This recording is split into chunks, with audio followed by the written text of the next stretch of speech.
What if every argument is an opportunity to lead and not just react?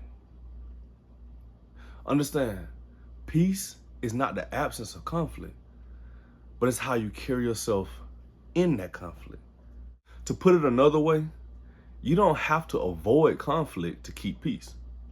You just need to know how to lead through it well. Man, there was a point in my marriage where things were just off. Like my wife and I, we were not on good terms by a long shot. And in public, we wore the smiles, we played the roles, we said all the right things, But behind closed doors, man, it was cold. Man, we argued like we were enemies. And we lived with each other like we barely knew each other. We were strangers. Same house, same bed, but emotionally, we were so far apart. There was no connection at all. And at the time, my wife, she was pregnant with our second child. And as beautiful as that moment and season should have been, man, it was heavy, it was ugly. It wasn't what it should have been, or at least what I thought it should have been. The tension was so thick between us that you can cut it with a knife. And the conversations we had, man, you might as well go and step on a landmine, because that's exactly what it felt like. One wrong step, everything blown out of proportion. And man, I remember in those moments actually going to God and asking him to help me be better, help me to love my wife the way that I need to. But if I'm being honest, I ain't even gonna lie, man. I think I was praying for her more than I was me. I'm just saying, like, I felt like she was the one being unreasonable. I felt like I was carrying all the weight, and she was just making it heavier, man. One day, as I was spending time with God, I felt led to go and actually look up and learn what love actually is. Not the kind of love that I thought, or not the kind of love that the world teaches us, but God's love. And as I was looking, that's when I came across 1 Corinthians 13. I think it was verse 4 through 7. You know it. Love is patient, love is kind, etc. And so as I came across that scripture and I started reading it, I didn't just read it and go on. Like, no, I read it and I kind of sat with it. I was meditating on it. Now that I look back on it, I realized that the scripture was starting to work on me. Our next argument, it was different. This argument was completely different. Normally our arguments had like this little rhythm to it.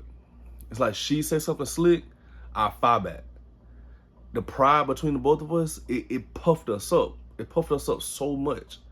And it was at the point to where our tongues were like knives, and we just go round for round trying to stab each other in the heart with our words. But here's where it was different. This time in this argument, I was in control. Not in control of her, not even in control of the moment, but I was in control of myself. And as things started to rise and the argument started to build up, I noticed and start remembering that scripture. It's like God just dropped the scripture in my mind. And then instead of reacting, I was able to slow down and respond to her. Man, look, she was definitely saying things that triggered me and that would normally trigger me. It was in the tone, the way she was saying it. It was in her eyes and how she was looking at me. But I'm trying to tell you, everything in me just wanted to, but I didn't. But instead, I was able to soften my voice when I spoke to her. I was able to allow my words to carry love instead of venom. And I looked at her, not with disgust, not this time, but this time I was able to look at her with grace. And when I did that, it's like something broke. Something happened. That argument, it had nothing to feed off of anymore. It had no fuel, no fire, nothing. It just dissolved. And it's like the tension just lifted. And even though we didn't find a solution or resolution to the problem that we was facing at that moment, we did find a little peace in that moment. I didn't have any more things to get off my chest to give to my wife. in that sense. Instead, I wanted to give her love. I wanted to give her grace because I understood, like, okay, you frustrated, but I don't want to contribute to that frustration and that hatred that's getting built up. I don't want to contribute to that no more. Let's change this around. And man, another crazy thing that I thought about that I didn't realize in that moment, but when I look back on it, I realized that the scripture that tells us, be quick to listen, be slow to speak, slow to anger. I was able to embody that. So I was able to listen before I responded. I was able to hold my tongue when I just wanted to prove my point to her or just let her know about herself. I was able to stay calm even when everything in me wanted to just take off. And that's when I learned something that I never forget. Peace isn't avoiding conflict.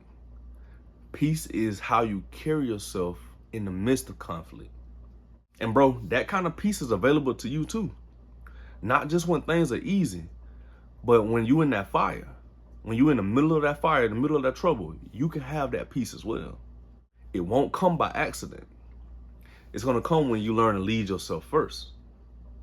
And here's how you're gonna do it. Number one, listen first.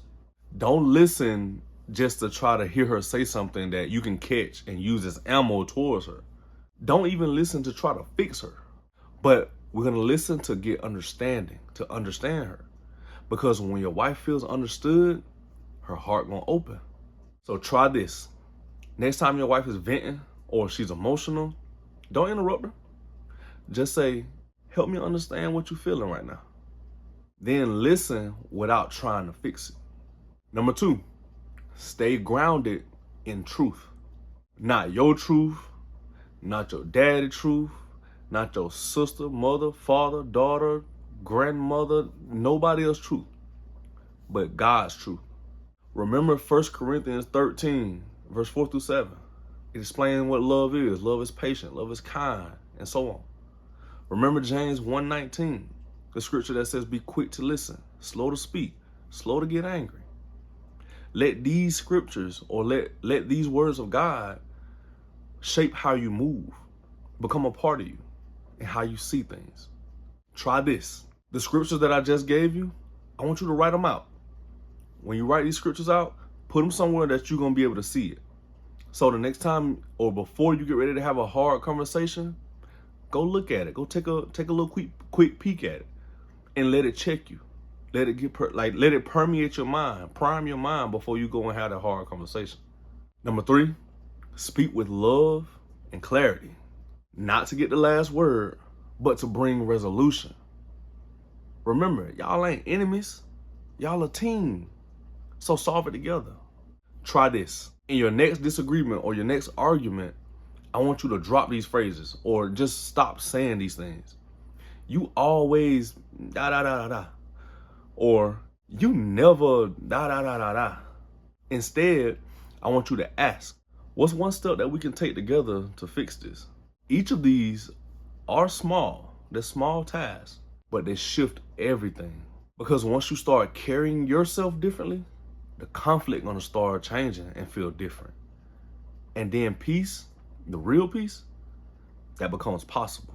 Think about your last argument. What would have changed if you would have stayed calm, stayed connected, stayed soft with your wife? If you have an answer, I want you to write that down. Because understand, it's not about being perfect. You'll never be the perfect husband because no one's perfect. But what it is about, it's about progression, getting better. That's what we're doing here. We're getting better. We're changing the way we think, the way we act, the way we do things. Because in the end, that's going to make us better. And if we're getting better and stronger, our family's going to get better and stronger. Be the leader that you know you are. Be the leader that God designed you to be, to get you guys out of that to the promised land. So look, if anything I said stuck out to you, man, let me know in the comments. And if you want to go a little deeper, learn a little more, I created a free guide called 3 Ways to Handle Arguments, a manual for the married man. and you can grab that in the description below. It's practical, it's biblical, and it's definitely gonna help you walk out what we just talked about today. I'll catch you in the next video, man. And remember, a stronger family starts with a stronger you.